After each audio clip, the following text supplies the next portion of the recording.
Hello mga kagorabels! Maayong adlaw naman sa inyo nga tanan. So nahulaan nyo na ba kung anong niluluto ko? Aw! Oh! Pak! Ang walang kamatayang Bicol Express na may sayuti guys. Bicol Express nga na ay sayuti. Lami kayo mga kagorabels. Diba? Hamapit na dyan maluto siya guys. Nya, kamo magluto na pud mo dira.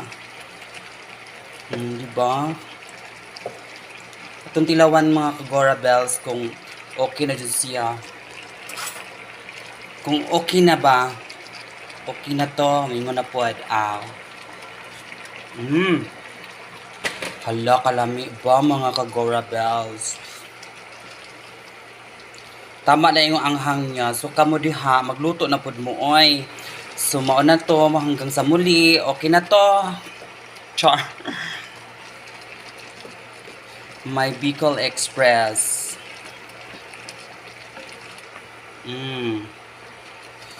My Bicol Express.